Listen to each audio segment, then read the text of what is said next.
Welcome to She Trusts Herself, the podcast for women who are learning to trust themselves, honor their inner voice, and choose themselves without guilt. I'm your host, Tashleem, author, guest speaker, and certified human design reader. Together, we'll explore overcoming self-doubt, building deep self-trust, personal growth, and stepping into the next version of yourself with confidence. Welcome back to another episode. This is my very first episode with a guest, and I couldn't be more than happy to have Danni on. And full disclosure, Danni and I met last year, and she's just an absolutely incredible human. So I'm really glad that she is my first guest on here. And she was kind enough to let me do her introduction. So in terms of Danni, she is a wife, a personal branding photographer, an incredible one, if I may say. And yes, I am 100% biased. She is deeply passionate about authenticity, mental health, and is a mindset advocate. She managed to snag becoming Mrs. Galaxy Australia 2025 in the first ever pageant that she went into. And now she's just trying to be the person that she needed when she was younger, one goal at a time. Suffice to say, you are absolutely smashing it. And since I've known you, you've just gone from strength to strength. I'm just so glad that you're here and we get to have a chat and it's recorded and everyone gets to hear it. Yeah, thank you. My jaws already hurt from smiling so much, just hearing someone else say those words. So thank you so much for that introduction, Tash. Our conversations have always been incredible. So I'm really excited to see what we get to discuss and the fact that we actually get to share it with the world, because we need to have more conversations about authenticity, self-awareness, and how we can work on ourselves. And your podcast has already been an inspiring introduction amount of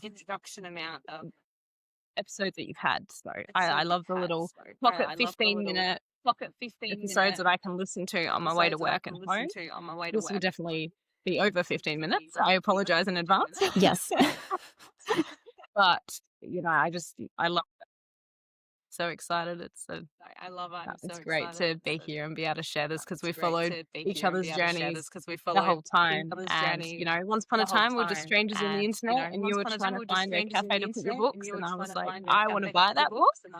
And, the rest is history. So it's amazing just to see it continue and to see both of us keep going. And I think that helps me keep myself accountable as well, because we're not always 100%. Our batteries aren't always 100% every day and every week. And I think if you can have some beautiful people in your circle, it can balance out that the days that your battery's low, someone else has a higher battery, and you can share memes and share things that are relatable just when the other person needs to hear it. So I am so grateful I have those relationships now, and that social media is being used to be social and supportive, which is the best side of it. Yeah. Absolutely. And I love what you touched on in terms of social media, going back to actually being social, because I feel like for a long time there, it was so composed and structured, and people were just really posting highlights and all of the filters and things like that. But when we were living in the time of very aesthetic and filtered feeds and posting a photo with one emoji, and I feel like there's a huge part of Instagram, and I'm sure that still exists, but there's a movement towards genuine authenticity and showing up and going, I'm not feeling 100% today. Here's what I'm doing. And just a little bit more realism and storytelling. And I feel like that is so refreshing to hear and really generates connection and compassion and support of other people as well. There's not enough authenticity. Authenticity is, I don't want to pick one core value, but authenticity comes up so much for me. I will forever promote it. I think it's different for everyone, but some people are looking for the right answer or the one that makes the most sense. And as soon as you realize there's no one answer and you allow yourself to find whatever it is that feels authentic to you, no matter what that looks like to anyone else, you can get through quite a strong barrier within how you see yourself, and then you can start showing up more and more. And I've really been navigating that kind of chapter the last 12 months, I think. Yeah. And honestly, seeing you from where you started to where you are now, what an incredible evolution and metamorphosis that you've gone through. And you so elegantly lead by example in terms of being authentic and genuine. And it just goes to show in terms of the people that you've attracted into your circle and the connections that you're building, because you're connecting one authentic human with another one by one and creating the Danni movement. And we're just going to go with that term now. I love it. And you just connect everyone. And even with your events, which I will let you introduce very soon, but just for everyone that's listening, with Danni's events through her creative mindset, you can honestly walk into an in-person event, jump on the online Zoom call or at the brunch. If you're lucky enough to sit at the table, then you get to be in that space and you don't have to worry about small talk or trying to fit yourself into a box or rehearsing what your elevator pitch is. You literally just get to be yourself and everyone will meet you where you are. There might be someone that needs space held for them, maybe more so than another, and that space is held. Everyone just comes together to hear what's going on, the good and the bad, the highs and the lows, and there's celebration and compassion. And it's so refreshing and comforting to know that that space exists both online and also offline as well. Absolutely. There needs to be more spaces like that. I mean, I struggled so much. Initially, I never thought I would ever host events. The idea of that freaked me out. Because I thought events always had to be big and with a microphone and with hundreds of people attending and goodie bags, which is so stressful to organize, even though I'm OCD and I love my color-coded highlighters and my post-it notes, and I will organize something to the ends of the earth. I love the preparation for everything. I literally have a 5-pack of highlighters in my handbag 100% of the time, just in case. I love that. I love that. I actually went to an anxiety workshop on the weekend and I ran out of room on my notepad. So I just pulled out a pack of Post-it notes and put it on the desk and started layering them up. And everyone went, "You brought your own Post-it notes?" I went, "Oh, yeah. Like some people have breath mints. I have Post-it notes, I guess." So, yes, but you're an idea generator and you never know when an idea is going to strike. You can't really write on yourself that well with a highlighter. You've got to have backup. Now I know that I'm a manager, and thanks to you, it makes a lot more sense because you get so used to your brain that you think what your normal is matches everyone else's normal, and it's not. So when you read something that literally puts your lifestyle on paper and go, "Oh, well, it's just like a horoscope. It applies to everyone. Of course, it's going to make sense to me because it would make sense to everyone at various given times." But that's not actually the truth. But I love how much I connected with it. So I definitely feel more aligned with myself since having you do a human design review for me as well. And that alignment, I think, is so important. However you decide to get it and through whatever medium, the more you feel aligned with yourself, the more you're going to enjoy life, the less you're going to stress that you're doing the right or wrong thing. And I think life's all about finding that path and maintaining it. And both of those journeys can be just as hard as each other. Yeah, and I agree because there's the original or the initial journey in terms of self-discovery and going, who am I? And asking yourself a multitude of questions to work out who you are underneath all of the conditioning, underneath all of the expectations and beliefs that you've been laid on by other people throughout your life and all of the experiences that you had to be like, who am I really and who do I want to be? And that is very confronting, but also exciting depending on who you ask. And then you've got the second aspect of that in terms of applying that knowledge and going, okay, I know who I am, who I want to be, what my goals are, core values. How am I going to apply that and change my life moving forward? And I know that you're a big advocate of the 1% changes and the incremental shifts. And if you feel like touching on that now, I think that would be something really cool for the audience. Amazing. I'm so glad you're giving me not restrictions, but direction, because if someone gives me a piece of string, I would just run myself around with it and talk all day.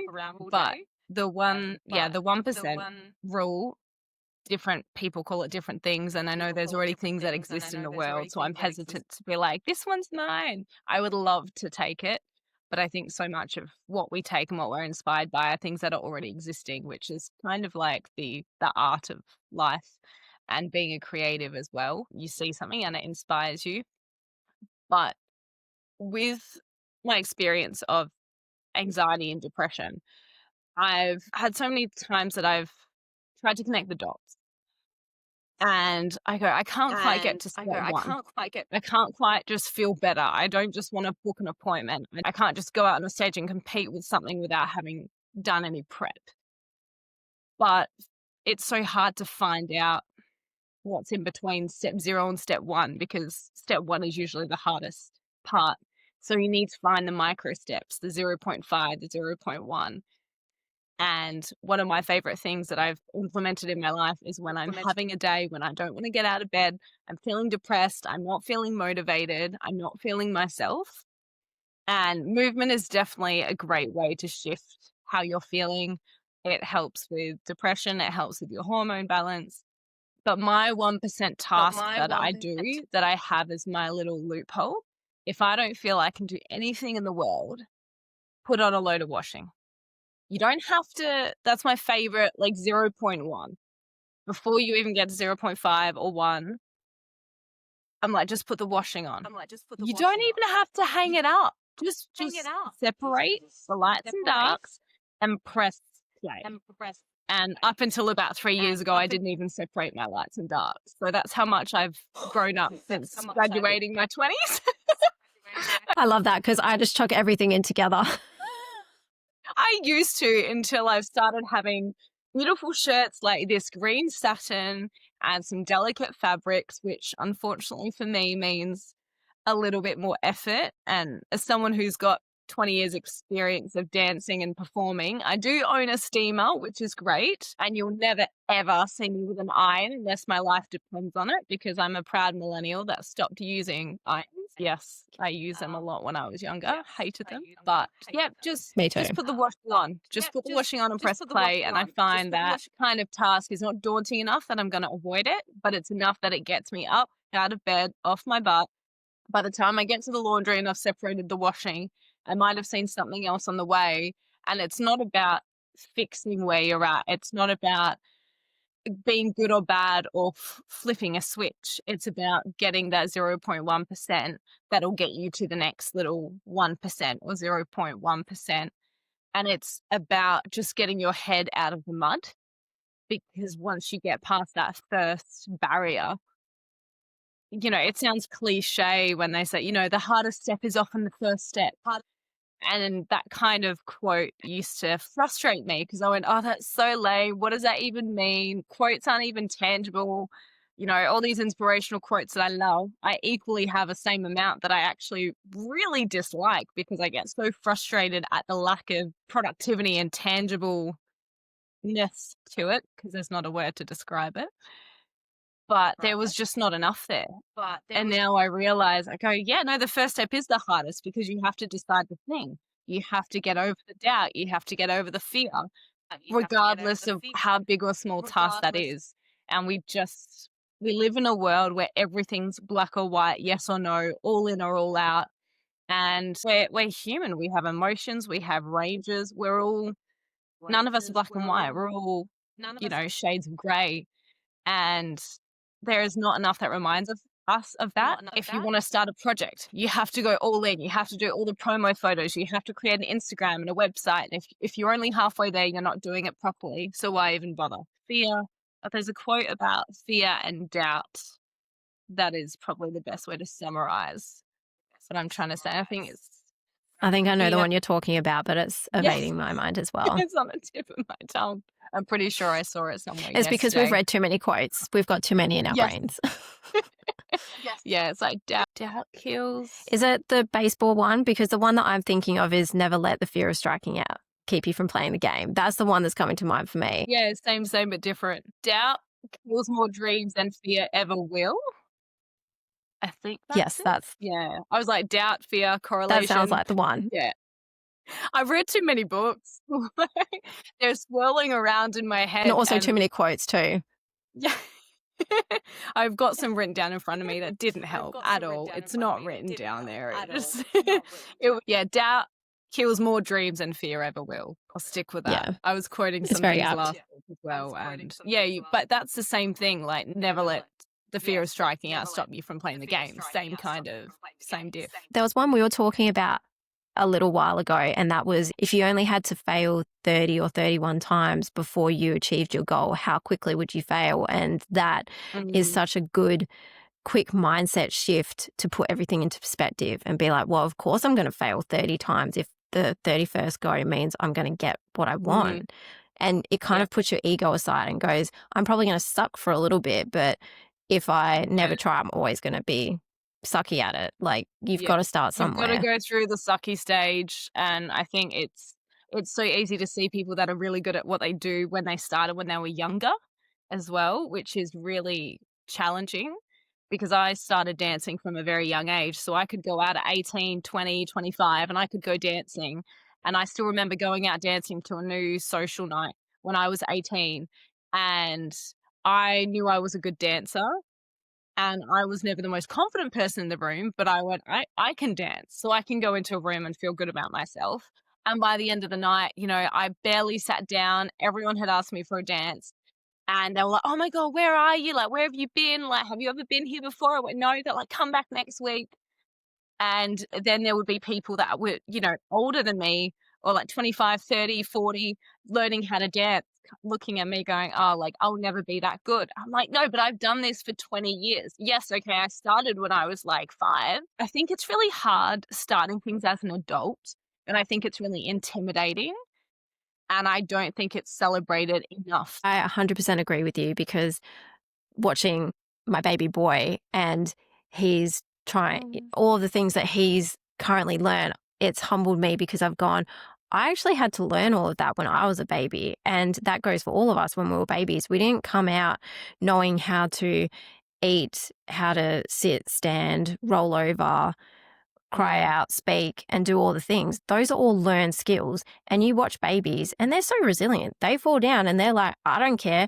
I'm going to try again until I get there. And they just keep going. Whereas somewhere along the way, we all forget to do that. And for some reason, we feel shame and guilt if we don't get it right on the first go. And it breaks my heart to see, because it is hard to take a hit and to take a risk and maybe fail on the first go, because everyone's going to have comments and judgments. But the fact that you're in the arena and trying in the first place means that you haven't failed. And that's the way that I choose to look at it now. I'm like, no, if I'm showing up and I'm giving it a go, I can't fail. Failure to me is if I don't try at all. I feel maybe you've had a similar mindset shift with that. And I think it makes it a lot easier to then try new things, because you go, I'm actually doing, and I will get there with time, but I need to start to get to where I want, even though it's frustrating that I'm not there yet. But girls got to be patient. Yeah. And in a world of instant gratification, patience is a very hard skill to exercise sometimes, and very frustrating. But it's also a Manny Gen thing as well, because we like to move fast, and like patience is not a virtue that we necessarily have much of.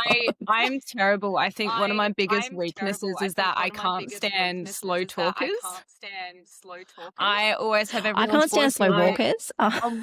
Slow walkers, slow talkers. Like, you put me in the shops at Christmas time and someone's going like 2 miles an hour, and I'm like, you're in the fast lane. What are you doing? But everything, my brain like fires a million miles an hour, which is great until I have days when, I'm feeling a bit under the weather, or I've been triggered by something, or my depression spiked, and I literally feel like I'm on slow motion. And to other people, they might go, oh, she's just going at a normal pace. I go, no, this is not my normal pace. I should be doing 5 things right now. And it's not just dealing with the slow pace and the depression and the challenge of mental health, but then the fear that, oh my goodness, how long am I going to feel stuck? I can't handle this. This is not who I am. Again, going back to being aligned with who you want to be and who you want to be seen as well. The further you move away from that path, the more frustrating and fearful it is. And I've spent a long time being nervous to fail, not wanting to fail at new things, because you feel like you're moving further away from where you feel like you should be.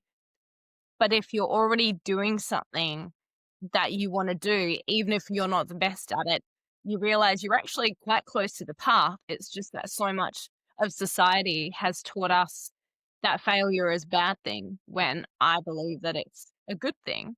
Because at some point in everyone's life, we've fallen over, we've done something and someone's laughed at us or someone's looked at us in a certain way. And it is a beautiful thing and a very frustrating thing that our body is always trying to make us feel safe. So if you fall over or you do something new and you don't do it well and someone laughs at you, your body goes, don't do that again. That's why we feel that failure is a bad thing, because your body is telling you, don't do it again, I'm going to keep you safe.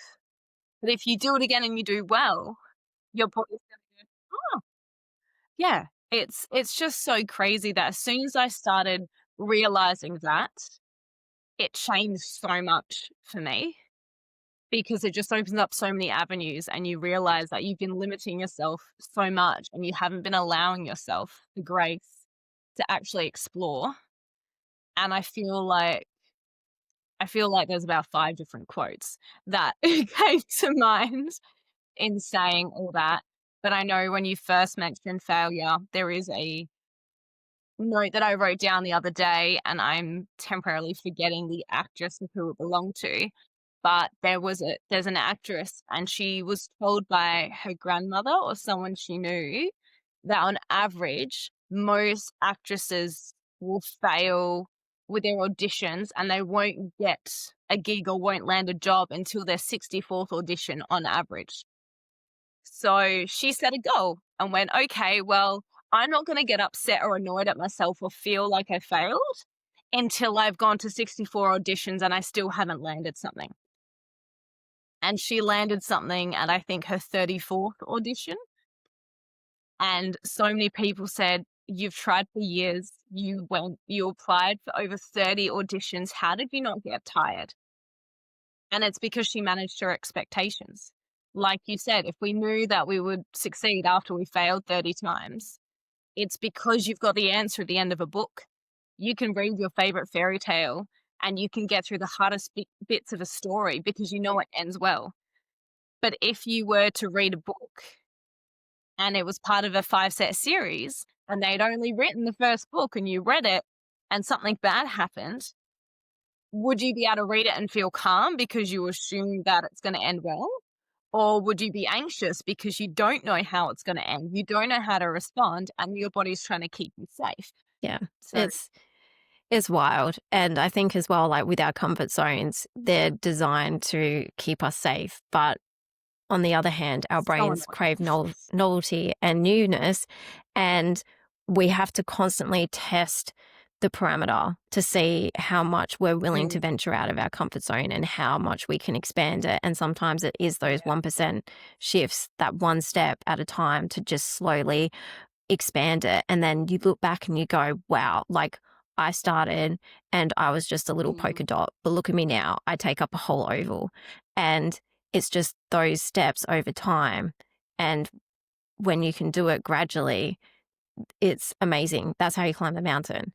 It's not one giant lunge because you're going to pull a hammy and no one wants that.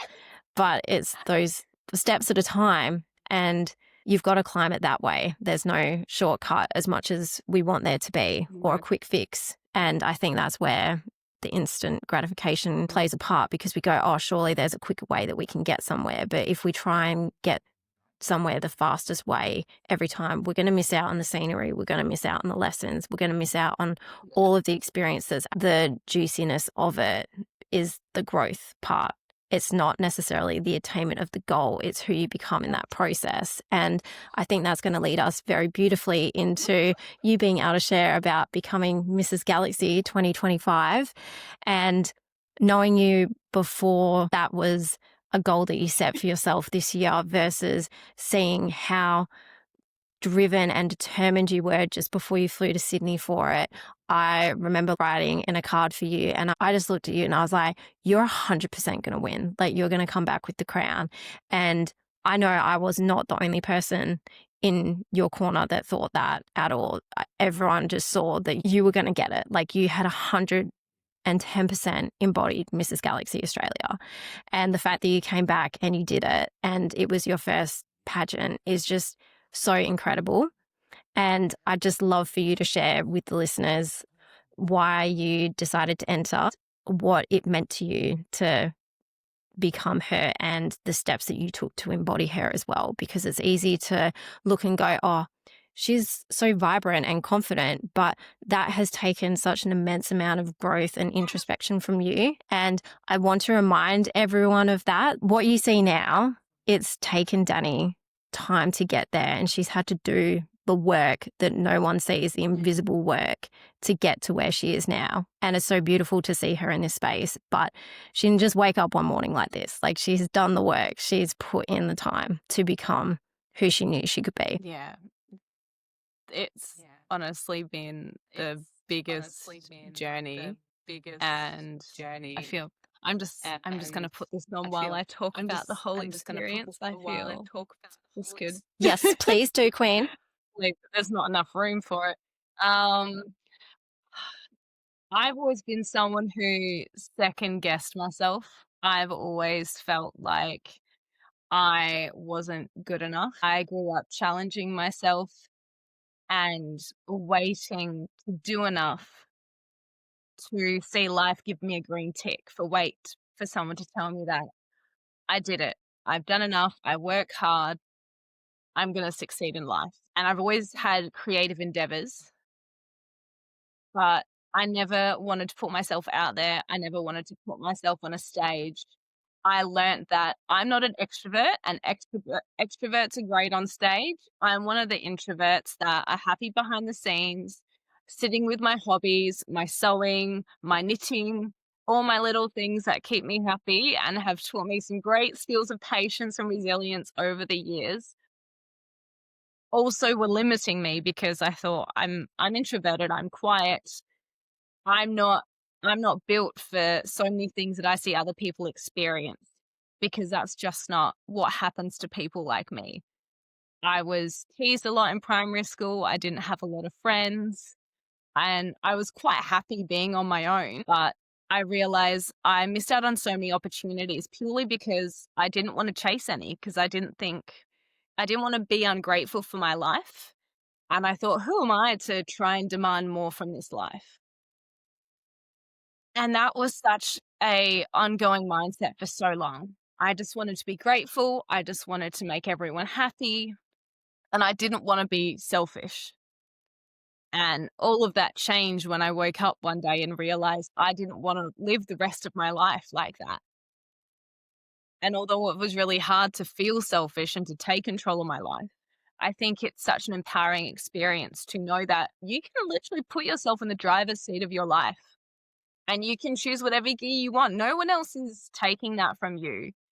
But it's really hard to accept the fact that your life is your responsibility and it's no one else's. And if you're not happy with what's happening in your life, if you want to get more out of life, no one owes it to you. You have to step up and take it. So for me, after getting married, turning 30, changing my name, so much changed for me, emotionally and even on paper, legally, that I felt myself being at the end of a chapter. And I thought, I really want to step into who I am. I really want to share my experience with my anxiety and depression. I just want to start more conversations. I want to connect with more humans, more than just being a photographer behind a lens. I want to share my story, because it's through hearing other people's journeys that I felt really empowered myself.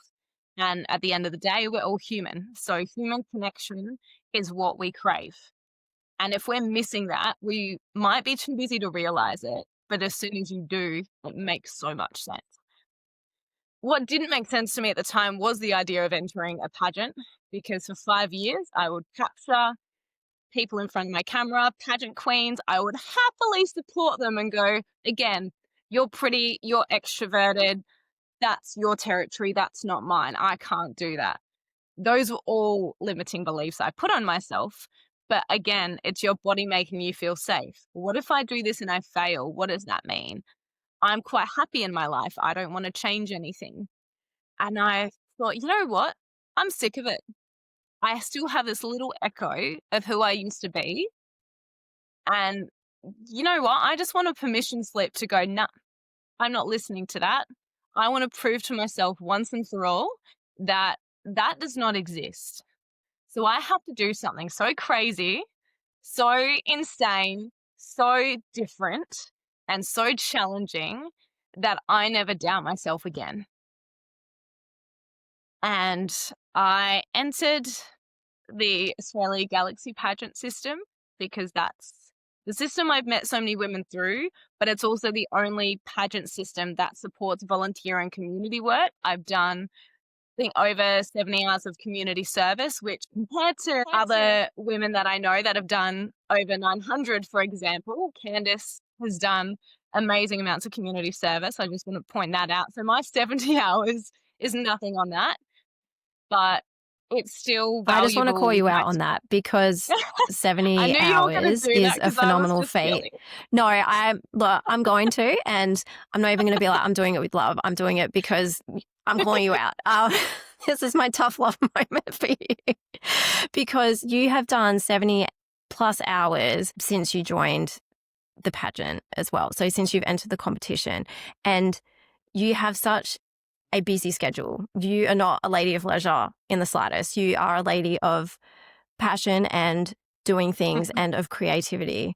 And the fact that you have not made any excuses and have done 70 hours across some incredible organizations and started creating ripple effects and given people permission to go volunteer and share about these incredible organizations is amazing. And I think you need to honor that for a moment. It doesn't take away from what Candice has done because that's phenomenal in its own right, but you doing 70 hours is phenomenal too. And I just want you to take a moment to acknowledge that without comparison, please. Thank you. And in saying that, I would not have started volunteering if it wasn't for Galaxy pageants. It's something that had been on my to-do list. Entering Galaxy, doing a pageant for the first time, proving to myself that I don't need to have a degree or 10 years experience in something to feel like I've earned my right to get somewhere, to finally tick something off my bucket list, like volunteering, for challenging myself and being surrounded by incredible women that are volunteering, donating their time for good causes. That's inspiring me to keep going and inspiring so many other women. It's opened so many doors. And for me, it just means so much because I really wanted to prove so much to myself. I wanted to celebrate a new era. And yeah, entering a pageant I thought was crazy so much. I've observed it for years. So I've had many thoughts over the years of, oh, if I did it, I would do it this way. If I did it, this is what kind of gown I would have. If I did it, this would be my platform. This would be how I would do it. This would be how I'd organize it. And this is how I'd share it on social media. So I'm glad that I had layers of preparation, but that still does not prepare you for doing something where you feel so much like a fish out of water. And then you just jump in the deep end and you're in this big pond with all these other pageant fish. And you go, oh my God, they've been doing this for 10 years. I'm new. But for me to enter a pageant and to be able to win on the first pageant I ever competed in, and then carry through to traveling to America and competing internationally at the International Galaxy pageants, competing against 21 other incredible women and who are upwards of in their 40s and 50s as well, some incredible women, and placing fourth runner-up out of 22 contestants in the Mrs. category. It just goes to prove to my theory that it's not about the best or the fastest or the strongest. It's about authenticity and knowing yourself. And I have never found something like Galaxy that has made me feel so seen for the core values that I have, because pageants are previously beauty pageants. And Galaxy isn't a beauty pageant, it's a purpose pageant. Miss Universe is great. It's televised. There's Miss World. There's so many different systems. But Galaxy has allowed me to feel seen for who I am. And it allows a foundation of growth for so many girls, especially because the ages range from 14 upwards. and there's no age limit in the Mrs. and Ms. category. There's no size or weight restrictions, anything like that. It's all about who you are and what you stand for. And they've even introduced a new category this year that opens as young as 12. So it's really there to harness young women. And it really is a sisterhood, because I've connected with so many women, and I feel like I've met women that are 20, girls that are 15, that are 14, that are struggling with confidence. And I remember having one girl at nationals when I was competing saying, I hope one day I can walk and look half as confident as you. And I was so eager to tell her, that's great, but I want you to know that in here, I'm freaking out. So much is happening in my body because my body does not feel safe, and it's mind over matter. I'm like, girl, you are half my age. I'm 30. You're 15.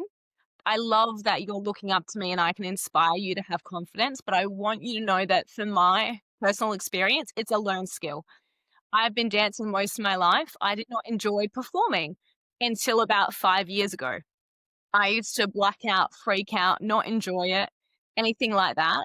I've seen girls on pageant stages that I can empathize because the nerves are so strong that I can tell they're not present. And I really empathize with that.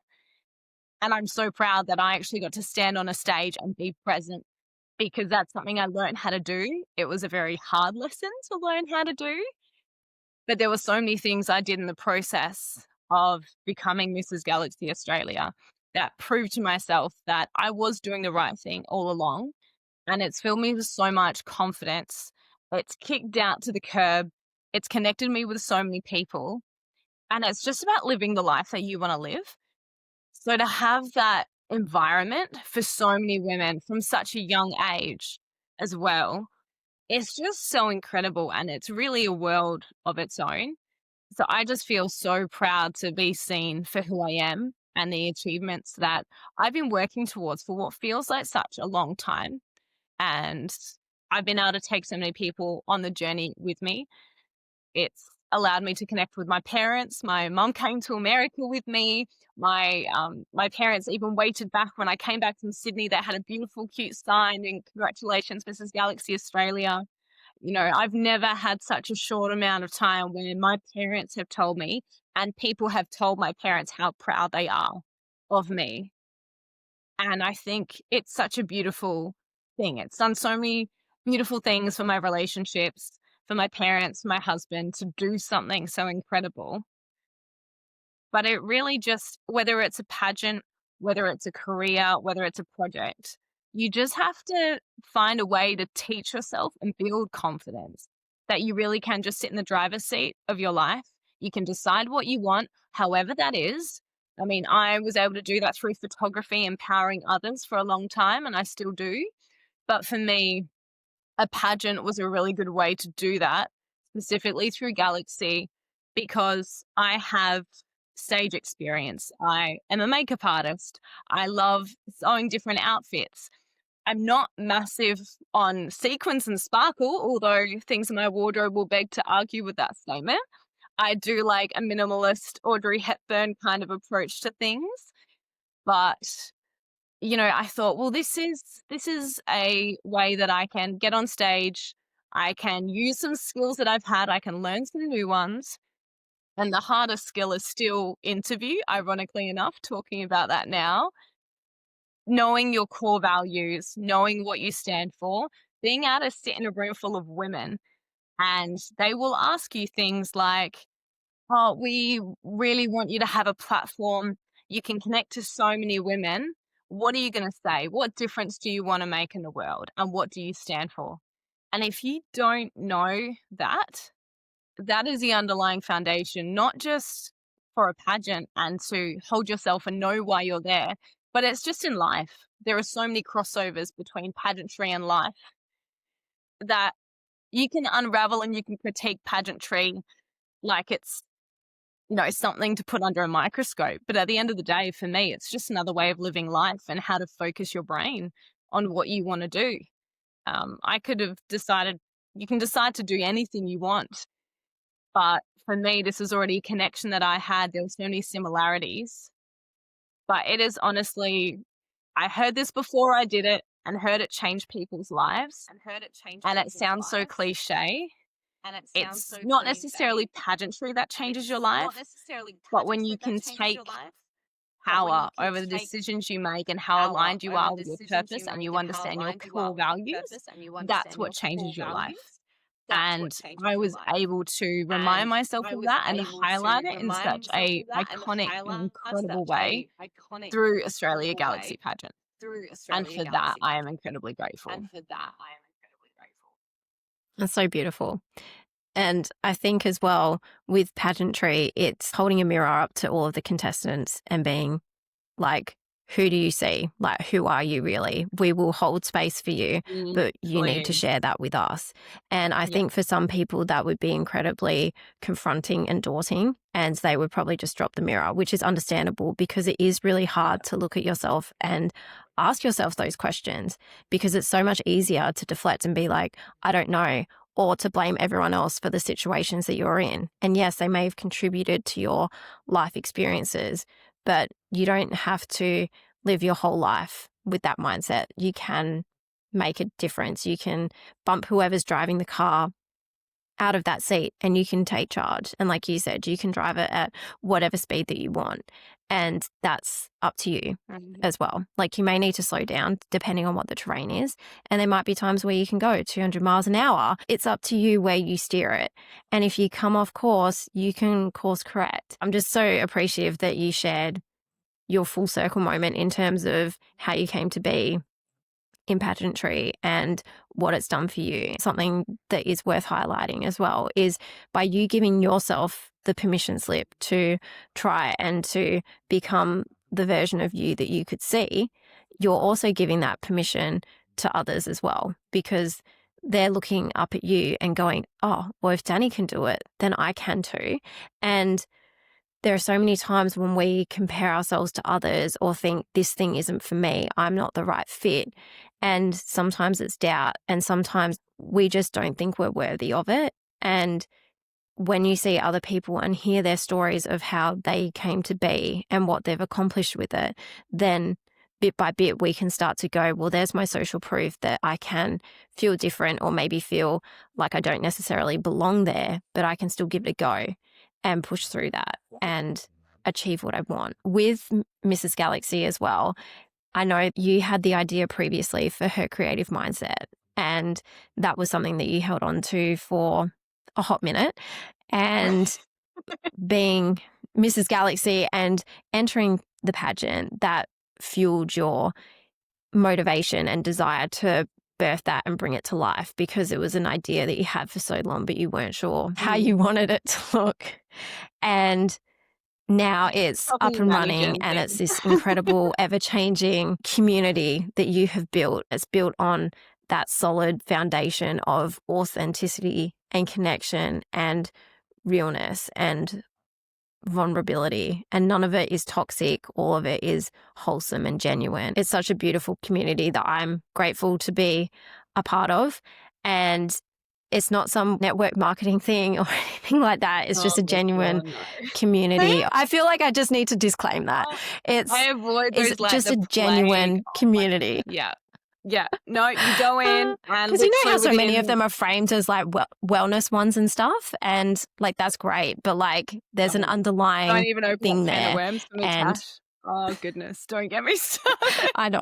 I didn't realize Look, for a hot minute, I did network marketing. So much passion for how many things I've gone to that they will spend more time telling you about how many speakers are there, how many goodie bags are going to be there, what's in the goodie bags, and how inspired you're going to be, but not actually anything about what's going to happen. And so many events have left me looking for red flags, but I couldn't find any. And I've only recently come across something that made me realize if you're looking for a red flag and you can't find it, that's a red flag in itself. And if I had that advice when I was younger, there were so many things I would have not committed my time to. But all part of the journey. So grateful for everything. But in hindsight is a beautiful thing sometimes. Would you like to share with everyone about her creative mindset, either how it came to be or what it is now and where you're looking at taking it? Where am I not taking it? Thanks to you, I know I'm a manager and there are a million different things I want to do in the world. My biggest problem is deciding what idea or what passion I'm going to run with. There are a million different things I could do. And decision making, again, like confidence, is definitely a tool that I've learnt. It was not a natural skill that I was born with. And decision fatigue and decision paralysis, which I know is something you mentioned in one of your recent episodes, which my ears pricked up at. I went, "Ooh, I know that one. I relate to that a lot." It's there are so many things that you can do, but it's about having the clarity to know what aligns with you the most and what is going to have the most effect coming from you. There's a lot of reflection I've carried out looking back on my journey, why I do the things that I do, that have kind of brought me to where I am now.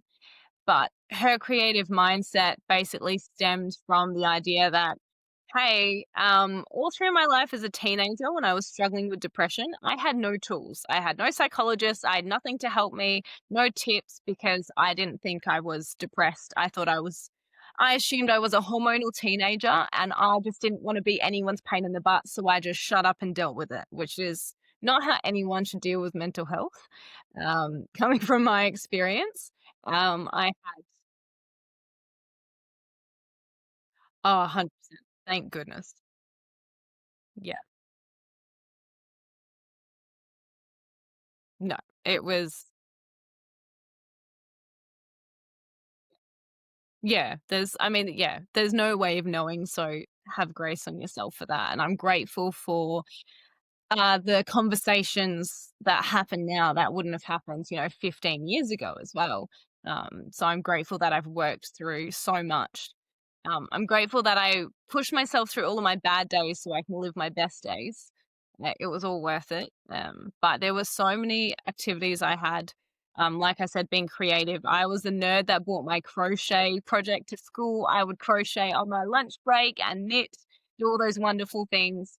So there were so many creative hobbies that I had, that I didn't realize taught me resilience and taught me all these skills that even when I had no tools and things that look like the tools I have in my toolbox now and my habits, that unknowingly they actually taught me enough to get me through. And it makes me wonder, if I wasn't a creative person, would I have persevered through some of the harder days that I had when I was confused and stuck and lost? So I feel like I owe a lot to that creative mindset that I feel like I developed.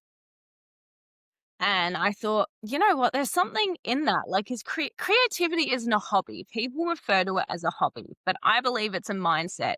It's problem solving. It's curiosity. It's empowerment. It's persistence. It's stubbornness. All these qualities that I have, good and bad. There are pros and cons to each. You can verify with my husband. Stubbornness is great at some times, other times not so much, depending on who you ask.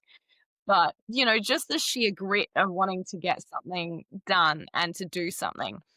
So, w- photography has been really rewarding for me in the sense that I've realized, even though photography has been my career, I don't love photography. I love people.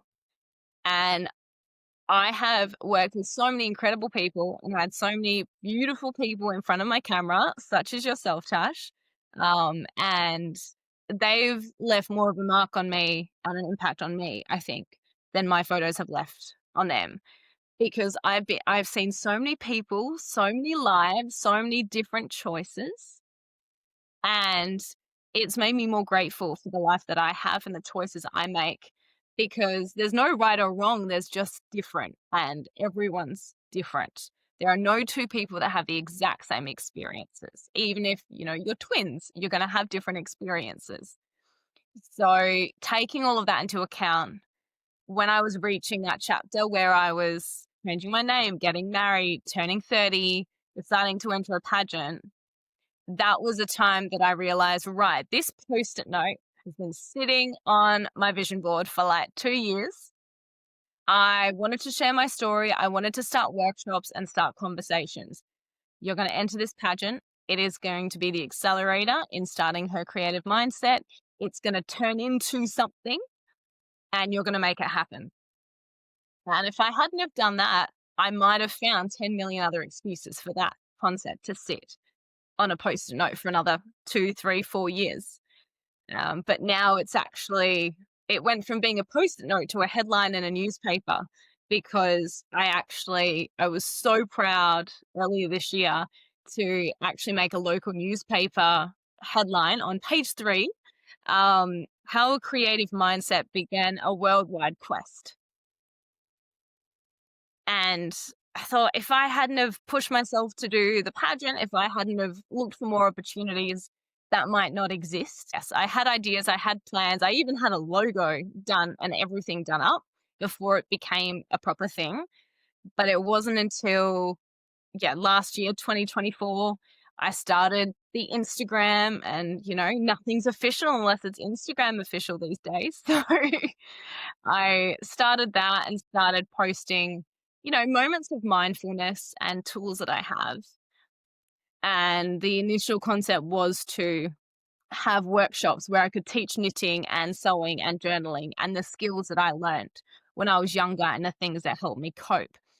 But what I very quickly realized was that I wanted to connect with people, and I wanted to find out what people wanted to talk about, not just what I thought the world needed.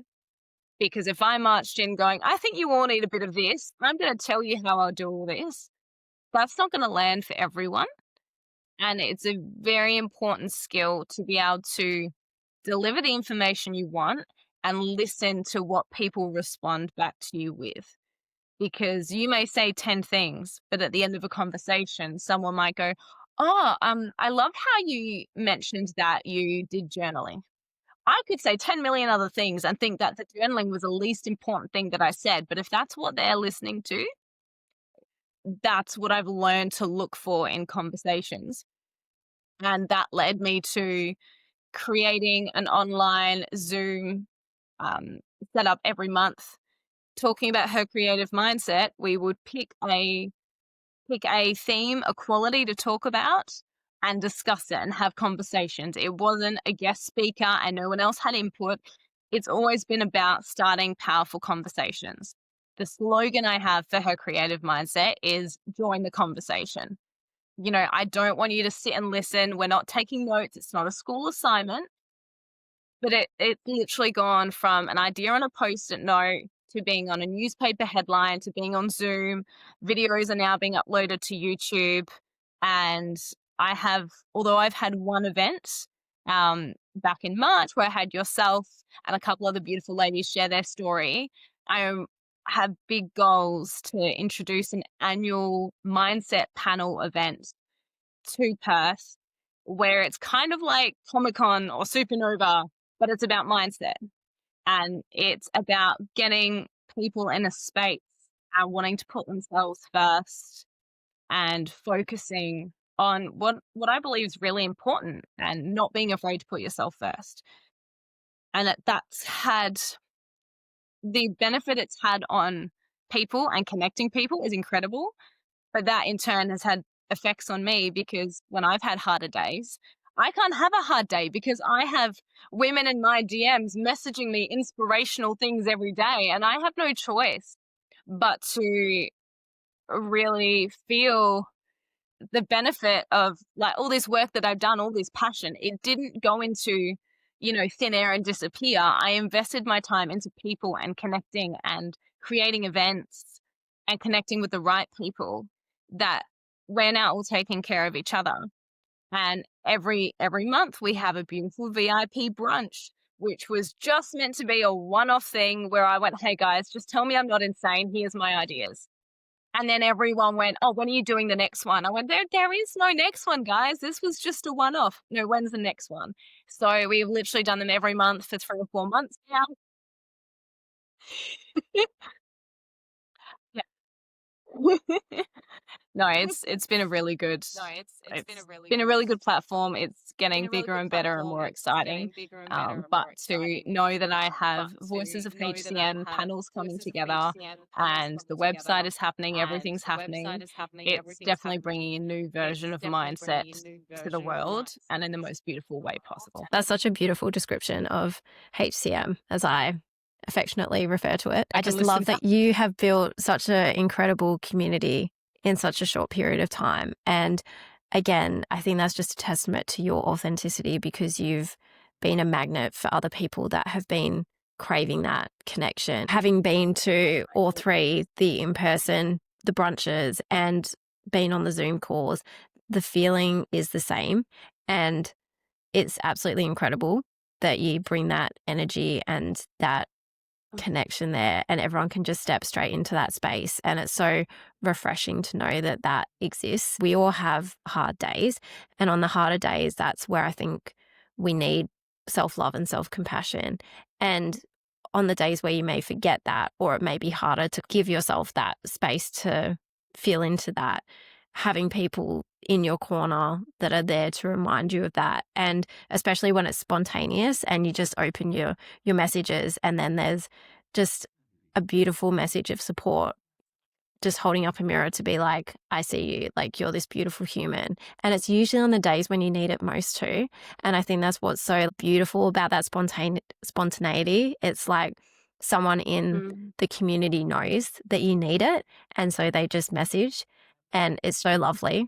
And even in terms of celebrating too, it's not just celebrating each other, it's celebrating yourself. And again, that's something that I think is really great, is we will all call each other out on that. If we are downplaying our successes or our accomplishments, there will be someone in that room that will be like, wait a minute, let's take it back a step, and we're just going to honor you for a moment, and you need to honor yourself too. We all come to the table with different mindset tools and things that have worked, and it's a place for sharing, for connection, and honoring what works and what doesn't. And we're constantly building on each other's toolkits and taking a sneak peek and being like, oh, I like that. I haven't heard of that. Like some of the gems that you have shared, which I won't disclose because they're yours. You may have heard of something similar, but it's the way that someone describes it that your brain finally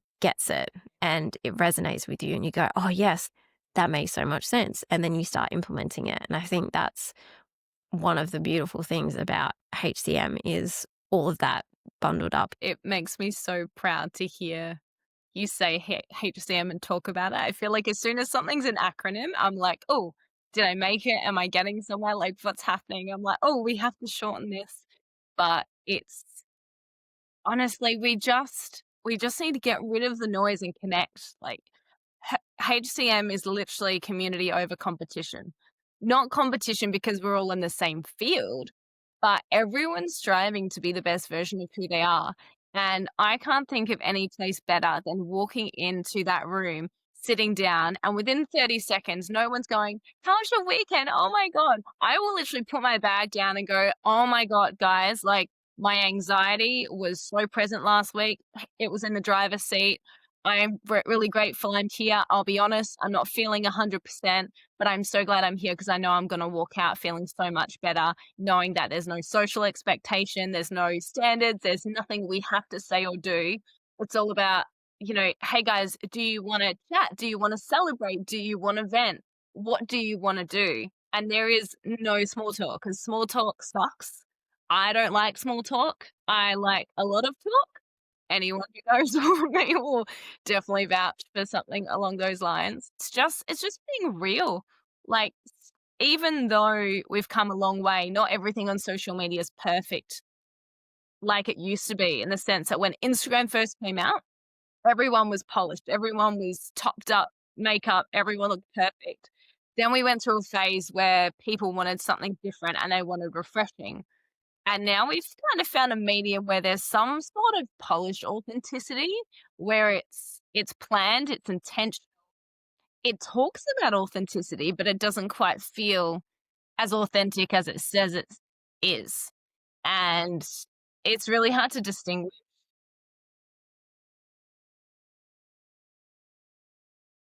go. That's where we've had those voice notes in terms of we've gone, it feels like toxic authenticity, where there's this movement where it's like it's authenticity for the sake of it and it doesn't feel genuine, it feels disingenuous. And you kind of read it or look at it and go, there's just something not quite right about it. Yeah, it's become a buzzword, which makes me a little bit sad in a way because I'm so proud of it. It's such a core value of mine. I'm so proud of authenticity. But when something becomes a buzzword, it loses its spark. And people will either use it and not care or they won't use it. But I really want to be the person to remind everyone that authenticity is whatever you want it to be. Authenticity is you. There's no right or wrong way of doing anything. And if you're scared, like my biggest fear is doing something and not being authentic to myself or being interpreted as authentic, just know that whatever you do, if you do it in a way that feels like you, it's always going to have your unique spin on it.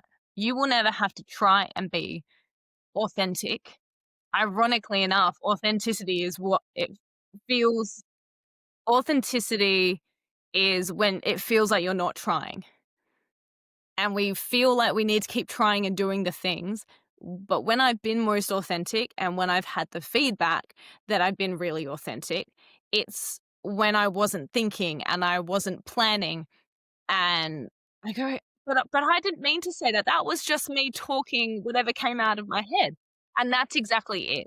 Because we think that the more we try, the more we do, the bigger, better we get, the more perfect it is, the better. And it's really just the opposite. So even though authenticity has become a buzzword, the saturation and, overwhelm of social media and content and visual consumption is such a big distraction. But I want to bring it back to basics. I want people to figure out what the authenticity is to them. I want people to connect. I want people to just have real conversations and be able to say, hey, no, sorry, I can't come to that event today. I've got an anxiety spike. I'm not feeling 100%. My body is not working for me today. To just completely strip any judgment, any misconception, any projection that we have. We just really need to reconnect as people. And it really starts with ourselves and being self-aware and being curious about ourselves to discover who we are, to be confident in that. And only when you start with yourself can you enter the world authentically and invite people to do the same. So that really has been so much of my recent journey and just completely stepping into a place where I've given myself complete permission to be authentic. And my only goal is that I want to inspire other people to do the same because I've really started to feel like I'm living who I am and I'm so proud and I want to live for so many more years to come. But if something happened, I feel like I've done so much with every day I've been given. And I just don't want anyone to place limits on themselves. Just sit in the driver's seat, do what you want to do in your life, and learn how to listen to yourself without distraction. And that is so empowering. And that's such an important and difficult, but rewarding lesson to learn. That's so beautiful. I think being able to just share what's coming to your mind and just verbalize it without feeling like you need to polish it or go, oh, have I used the right words, and just be unfiltered and raw is so refreshing. And to have spaces like that or even create it if you can't find one is incredible. And I think as well, even in terms of what you were saying about, hey, I can't come to this event because my anxiety is flaring up. We are also so quick to just ask people how they are, like it's something on our to-do list. We won't actually stop and listen to what they're saying. It's not actually a question. It's just a default thing. It's like a greeting to say, oh, how are you? And half the time people will still be walking by. You don't even get a chance to respond. And they've just gone, oh, well, I've asked that person how they are. So that's my job done for today. Yeah, I've done my obligation for the day. Yeah. And why don't we just take a step back and go, okay, but how are you really? And be prepared to take a minute if someone answers without the autopilot response of, yeah, I'm good, I'm fine, I'm all right, whatever. and someone goes, I'm not okay today. If you actually said that to someone, they'd just stop in their tracks and they wouldn't know what to do. They would literally just freeze. And I think Yep. going back to HCM, you can walk into that space and say that and say, I'm really tired, or I'm just not feeling myself today, but I'm so glad that I'm in this space. And no one is going to judge you. No one's going to say, oh, you need to like sit at this end of the table because we don't need your energy. Collectively, the rest of the room has that energy, and you will walk out of there feeling seen and heard and a little bit better. It may not be back to normal, but you're not going to keep spiraling down. It's such a testament to the intention that you have behind it, and in terms of leading with authenticity as well, because you're setting the example for all of us. So that's going to make me emotional just hearing that. But it's like, it's inspiring listening to you say that. And my thought process just hearing that back is, oh my God, that sounds amazing. What a beautiful, wait, no, I started that. And I cannot take responsibility for the vibe that it is now completely, because I started with an intention and a goal, and I've only been able to build on that because of the people that have joined in that aligned mission. It's so incredible to hear something that sounds like what I know the world needs more of and what people are craving. But to know that I was able to, who am I to start a brunch? Who's going to come? Who's going to do any of that? Why would I do any of this? But you start it with an intention, and you don't realize how many people are needing the same things that you're needing until you start asking, until you start connecting, which is why we just need to stop doing things by ourselves and we need to connect, because feeling alone, especially when I think about that in context with my experience with mental health, feeling alone is the darkest, most isolating, frustrating experience. And if I could, make one wish granted for the whole world, I wouldn't want anyone to feel alone, because they shouldn't. You feel like you are, but you're not. And your brain tells you that you are. But I want to live the rest of my life challenging that. And HCM allows me to do that. And the women in HCM allow me to do that. And I just cannot wait for us to get discovered and get bigger, because there is so much gold and so much content that I wanted to make sure everything was there that needed to be, so that when it does grow and the message becomes louder, we never steer away from the path or the mission. And I have the great experience of being able to relive every month, going to the brunch, going through the recordings, editing. I am literally inspired while I work on HCM, and it has an incredible effect on me. It's human nature. We're so distracted. We're in our phones. We're focused on paying bills. We're so distracted and busy because life's got bigger and better. There's more technology. But the more we have, the more people are realizing that less is more. And maybe getting the better technology, comparing to where we were 100 years ago, yes, we have access to so many more things, but we still have the same problems. We're unhappy because we don't have enough, or, we have the same kind of fears. It doesn't matter how good technology gets, how good the world gets, how accessible it is. As humans, we tend to still have the same fears and the same kind of obstacles, because we're human and that's what happens to humans. So the best way to combat that is to connect and to find people.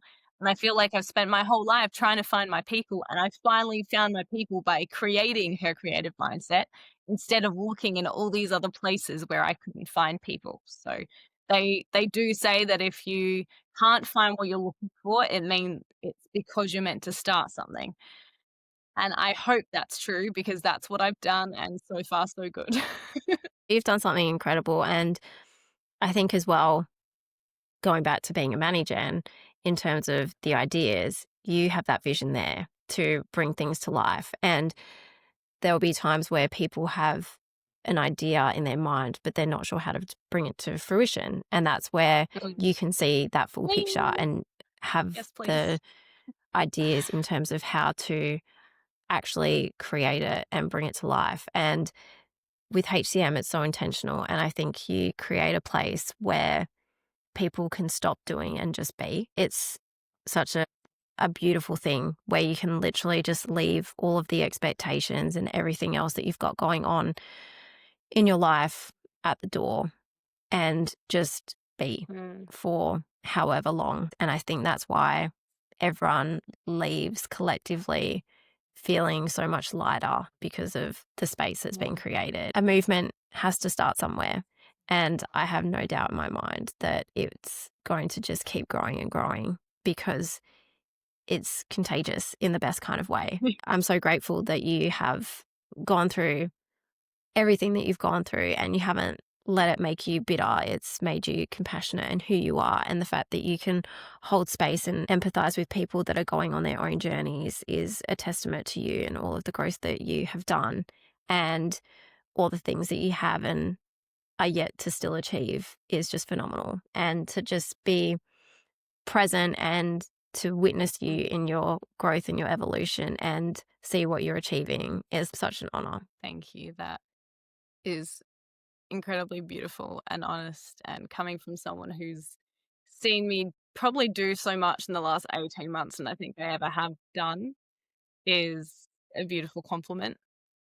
I thought 18 months of wedding planning was a lot, but no, the 18 months after the wedding where I was able to do so many more things, it's been incredible. And it just goes to show that you can do so much. You don't want to push yourself to burnout, but we are designed to be safe. Our brains and bodies try to keep us safe. But if we find a happy medium and we know how to look after ourselves while pushing and challenging ourselves, there is so many things that we can achieve. And I want to quote your book in just saying that I'm really proud to walk into a room and feel like I've gone from someone who was a like human doing, and now I'm human being, going from, yes, I want to do this, I want to do this, being on autopilot, to really being a human being and being the person I want to be and just staying aligned with that path. It's so hard to find that authentic path on what you want to do and the impact you want to make in the world. And it was a whole journey to get to that path and figure it out. And it's hard staying on that path. But reading your books and having HCM, I just feel like I have so many reminders in my life that if I ever have moments where I lose confidence in my purpose, I have enough reminders in my life that if I forget, someone else or something will remind me very, very quickly. And I'm just building up lots of kind of safety barriers to protect me from straying away from my path.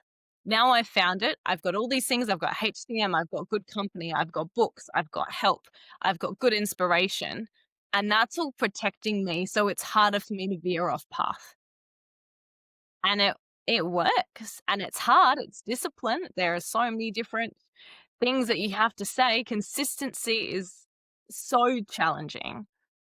It's one of the hardest things, but it's what gets you to where you need to be and to keep going. But yeah, find out who you are, stick to that, be confident in that, and protect that. And it's that last kind of barrier that is very hard. And I think something that will always be ongoing. But like, you're worth it. Be selfish, choose you, and figure out how you want to live your life. Because at the end of the day, you have to live with yourself more than anyone else, more than your friends, more than your partner. You need to make the right decisions for you, because otherwise you're going to wake up in 20 years and go, oh my God, like, what did I do? Or I want to change my life. And if you're at that point, that's okay too. It doesn't matter at what point, but just choose yourself. Just figure out what you want to do and who you are, and find whatever you need to discover that.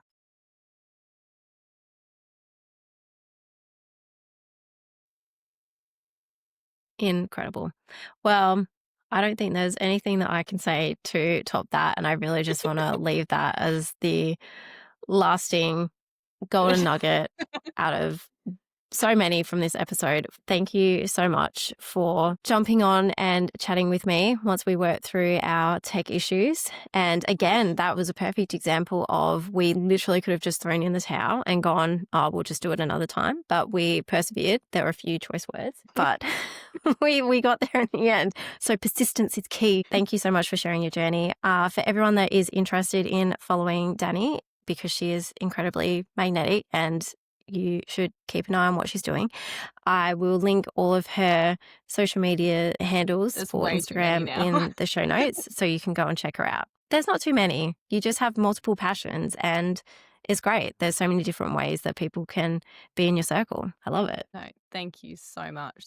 I always feel like I've gone to the best TED Talk, even when we just have 30-second voice notes. So to be your first guest on the podcast is incredibly special. And I'm so proud of our conversations that we have that aren't public. So I'm incredibly proud to be able to display the conversations we can have when we're able to sit down, and have dedicated time to talking about the things that we're passionate about because they're so aligned. And I cannot wait for people to hear this podcast. And that's a wrap on another episode. If this one resonated with you, I'd love for you to subscribe to the podcast so you don't miss any future conversations and share it with someone else who's learning to trust herself again. You can connect with me on Instagram, Tash, where I share more about self-trust, personal growth, and human design. If you'd like to go deeper, you can explore my books and offerings, all designed to support you as you build self-trust and step into the next version of yourself with confidence. Until next time, please remember that you are not too much or too little. You're just you. Keep choosing yourself.